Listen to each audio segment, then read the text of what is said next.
So in this video, we are going to talk about behavioral therapy.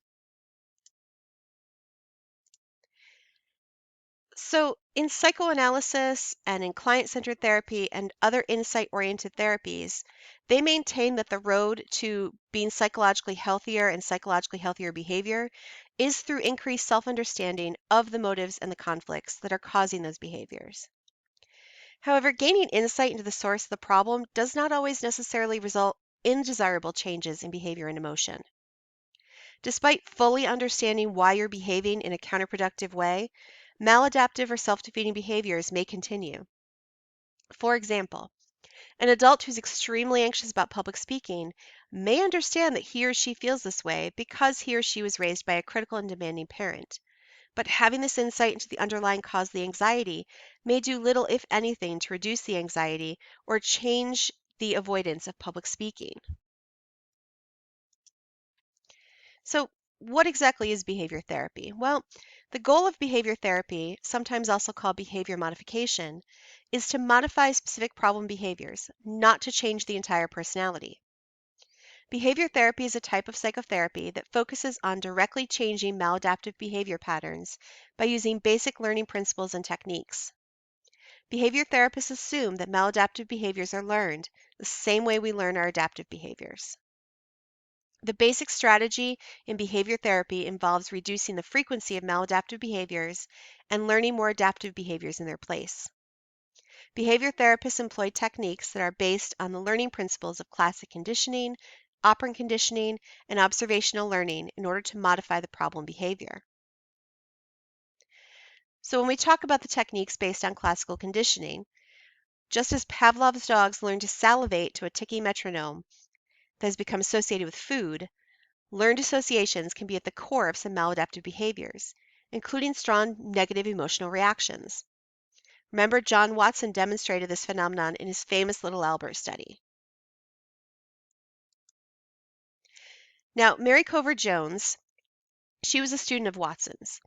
And while Watson himself never tried to eliminate Little Albert's fears, Watson's research inspired his student Mary Cover Jones to explore ways of reversing conditioned fears. With Watson acting as a consultant, Jones treated a 3-year-old named Peter who was fearful of various furry objects, including a tame rabbit. Jones used a procedure that has come to be known as counter-conditioning. Counter-conditioning is the learning of a new response, a new conditioned response, that is incompatible with a previously learned response. The procedure was actually very simple. The caged rabbit was brought into Peter's view, but was kept far enough away to keep him from becoming fearful. With the rabbit visible at the tolerable distance, Peter happily munched on his favorite snack. Peter's favorite food was used because, presumably, the enjoyment of eating his favorite snack would naturally elicit a positive response. Such a positive response would be incompatible with the negative fear response. Every day for almost 2 months, the rabbit was inched closer and closer to Peter as he ate his favorite snack. As Peter's tolerance for the rabbit's presence gradually increased, he was eventually able to hold the rabbit in his lap, petting it with one hand while happily eating his snack with the other. Not only was Peter's fear of the rabbit completely eliminated, but he also stopped being afraid of other furry objects. So systematic desensitization and exposure therapies were a result of Mary Cover Jones' pioneering studies. So she looked at treating children's fears, and all of that laid the groundwork for the later development of some more standardized procedures to treat phobias and other anxiety disorders.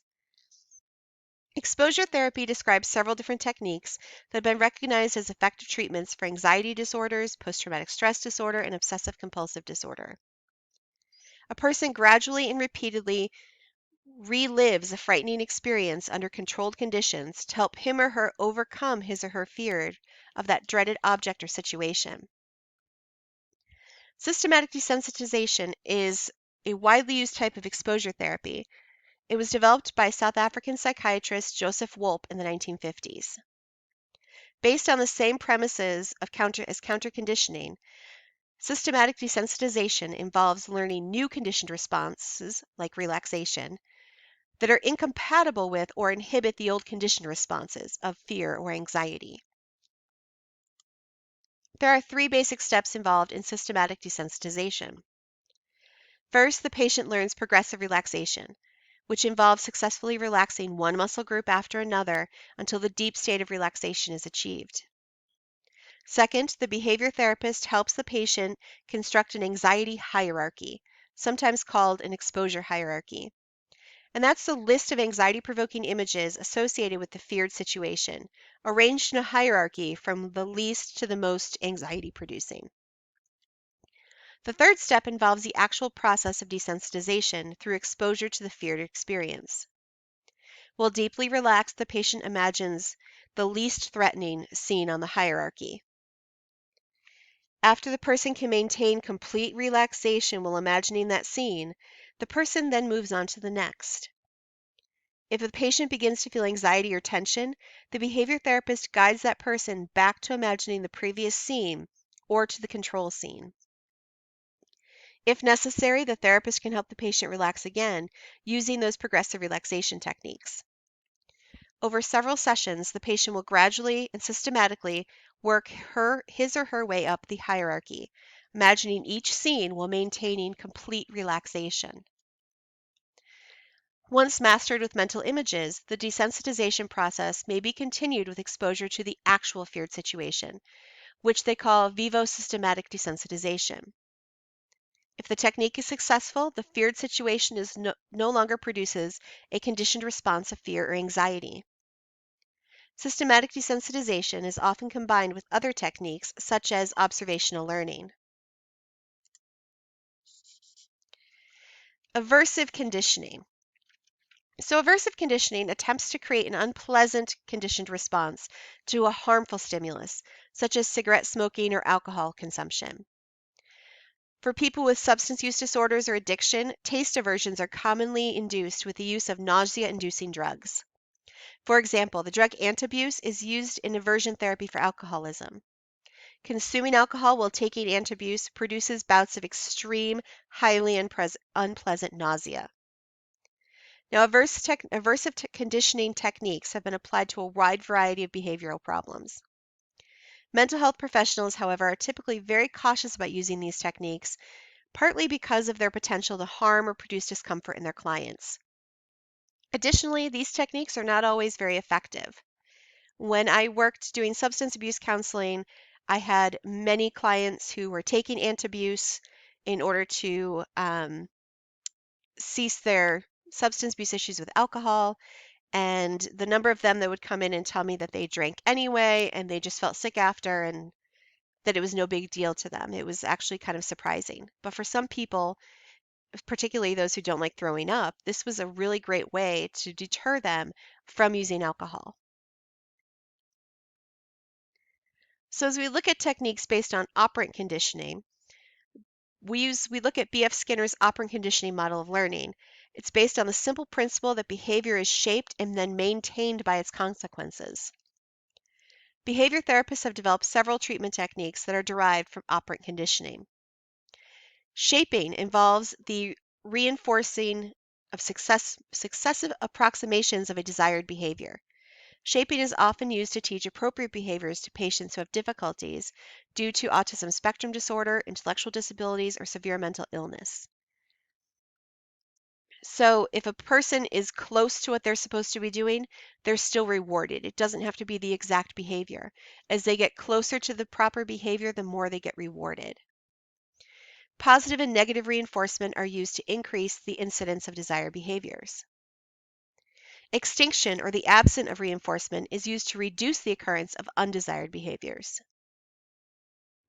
A token economy is another example of the use of operant conditioning techniques to modify behavior. A token economy is a system for strengthening desired behaviors through positive reinforcement in a very structured environment.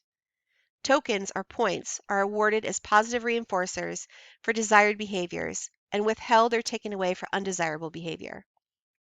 The tokens can be exchanged for other reinforcers, such as special privileges. Token economies have been most successful in controlled environments in which the behavior of the client is undergoing surveillance or supervision. Token economies have been used in classrooms, inpatient psychiatric units, and group homes. Token economies are difficult to implement, especially in community-based outpatient clinics, so they're not in wide use today. If you ever had a classroom where your teacher had, for example, a jar, and once the jar filled with marbles, you got to do a special event, or anything like that where it was, oh, you all did well today. I didn't have to yell at anybody, so therefore you get this, and once you earn enough of these, we get a reward. You are part of a token economy system. These are actually very common. Some people do this with small children with household chores. You do your chores, you get some type of a reward. So we're going to talk a little bit about using virtual reality to treat phobia and post-traumatic stress disorder. So virtual reality, or VR therapy, consists of computer-generated scenes that you view wearing goggles and a special motion-sensitive headset. VR technology was first used in the treatment of specific phobias, including things like fear of flying, heights, spiders, driving, or enclosed spaces. Patients are progressively exposed to the feared object or situation. This was once considered to be very experimental, but virtual reality therapy has actually become an accepted treatment for specific phobias and is now being extended to other disorders like anxiety disorders, substance-related disorders, schizophrenia, and eating disorders. It's also being used as a treatment of post-traumatic stress disorder in war veterans. As you saw in the story of Marine veteran Joshua Musser, he was treated with virtual reality therapy after fighting in Iraq and developing PTSD. Musser told CNN, "It puts you back in Iraq where you kind of have 1 foot here and 1 foot there. The only thing outside of Iraq that you hear is the clinical psychologist's voice.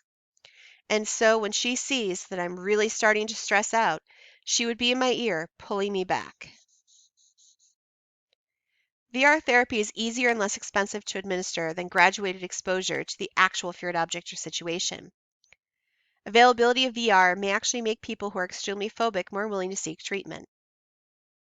Research suggests that patients will be less likely to refuse treatment or drop out of treatment with the virtual exposure than with real-world exposure.